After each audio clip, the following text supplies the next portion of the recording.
don't say that he doesn't deserve it. Say the Pistons don't want to pay him. So, because they don't think he deserves it. Right, because of the playoffs. Okay, but Rudy Gobert is the same way with the Utah Jazz. That's why they shipped him over to Minnesota. Exactly. And I'm gonna tell you this. What's up? Rudy Gobert, without them two guys, Randall and the other guy that left, Rudy Gobert, you there by yourself. What are you gonna do now? What? Now what? Now what? So my thing is Rudy Gobert can't post up. Nope. Okay. Can't shoot. Can't shoot. Sometimes he catch. Sometimes he catch a lot. And Tim Hardaway Sr. saying that since Rudy Gobert got his chili, that Jalen Duren deserved his chili, and obviously he comparing Rudy Gobert to Jalen Duren.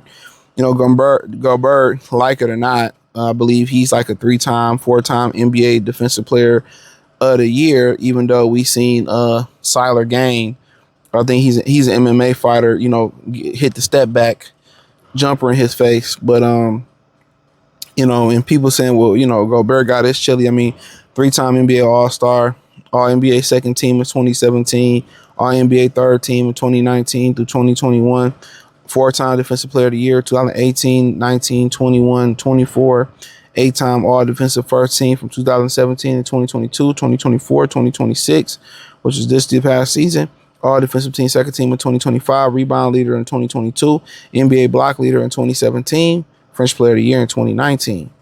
You know what I'm saying? Also, he got a silver medal in Tokyo and Paris in the Summer Olympics. So, I mean, his resume speaks for itself. Check out the Detroit Pistons Talk playlist. Thumbs up the video, share the video, subscribe to the channel. So, his resume speaks for itself and saying that, basically saying that, it sounds like he's saying that Duren is better than Rudy Gobert. I'm going to let y'all debate that.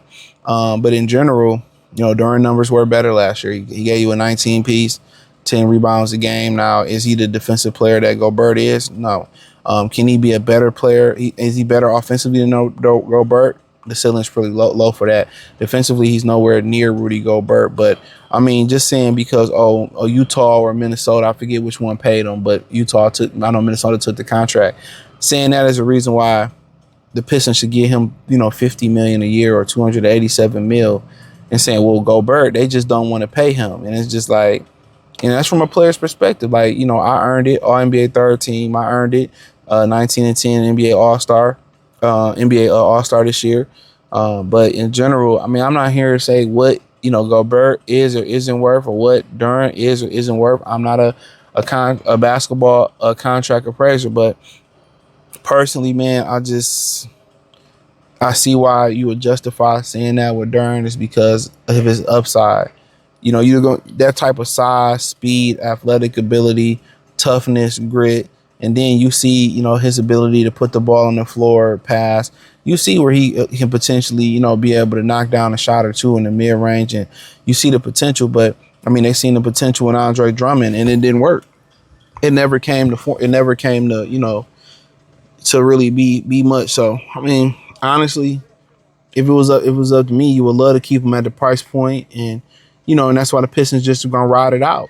Because, all right, you sign a qualifying offer. All right, show me you're going to sign this qualifying offer. Because if you done negotiating, we saying we ain't moving off $35 to $38 million, we'll sign that motherfucker right now. And he ain't signed that motherfucker right now, has he? What are you going to hold out? Hold out.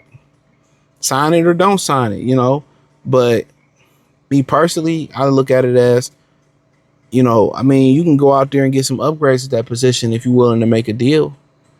In a way, and people are going to probably disagree with me. In a way, Domantas Sabonis is an upgrade over Jalen Duren. Rebounding, maybe not in the durability, but rebounding offensively, is Duren that much better than, Sabonis defensively? But the thing about it is just the athletic ability and the potential where Duren can be at. I mean, you get Alperen Sengun, yeah, he horrible defensively, but offensively, he gonna give you some buckets. You know what I'm saying? But I feel like if the Pistons go in another direction, it's going to be a stretch 5. So they're not going to get a back to the basket guy, But I think, all this is just waiting. But, Gobert got his money. And, some people might argue Gobert is better than Duren. At least he's more accomplished, but he's been around a long time. And some people may argue Duren is better. I mean, his whole point was the Pistons just don't want to pay him. And I mean, if Sacramento was willing to pay him his $40 million, 44, whatever they can pay, I think the max they could have paid him was 44 minimum. I think, hey, we give you 44 minimum then. We give you the 44 that Sacramento gave you. But, you know, if the Lakers are willing to get him 40, whatever it was, we can give you that, you know, but it don't sound like they're willing to give him that. They say 35 to 38 is what he worth. And I agree with Tim Hardaway Jr. They just don't want to pay him. They don't want to pay him. I mean, it is what it is. They say your worth is this. And if you're going to sign a qualifying offer, do it. And he hasn't done it yet. That just let you know that they really don't want to sign a qualifying offer. Because if you're going to just say, hey, we done negotiating, I'm going to sign it. Sign it, you know. So, yeah, you know. But in general, well, Timmy had a point there. But, you know, my opinion, I believe he's going to be back. I've said it before, and I said it time and time again. He's going to be back with the Detroit Pistons and, you know, under some type of contract, whether it's a prorated 3-year, 2-year deal, 4 or 5-year deal, he's going to be back. So regardless if y'all like it or not, you know, it's going to be a lot of pressure. Regardless if he signed lower what the Pistons want, more than what the Pistons want, or they find a compromise, he's going to be under a microscope. And he ain't even said a word. He's going to be under a microscope. Everything, every little thing he do is going to be under a microscope. If he get that money and he ain't an all-star next year, or he ain't 20-10, or he ain't going in the right direction, or his effort ain't there, this is a very toxic situation that they've created, bro.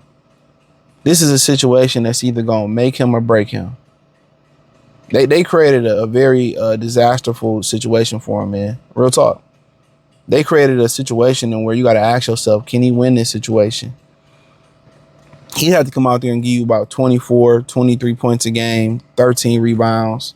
You know, if he come out there and he don't give you more than what he gave you last year and come out with a brand new game, and we ain't heard nothing from him. So that means he probably working on his game, getting better, staying in shape. I mean, you know, I don't know, man. It was an interesting argument to sit here. But, yeah, obviously the Pistons don't want to pay him that amount of money. So, you know, if you're saying he deserved $50 million, I mean, the NBA say he deserved a $50 million, a 50-year, $287 because he hit the incentives for that award. And I don't think anybody thought he was going to hit those incentives as an All-NBA team. And, you know, but, hey, we'll see what happens. Hit the link in the description. You know, follow me on X, Instagram, Spotify, Anchor, Cash App, Venmo, PayPal.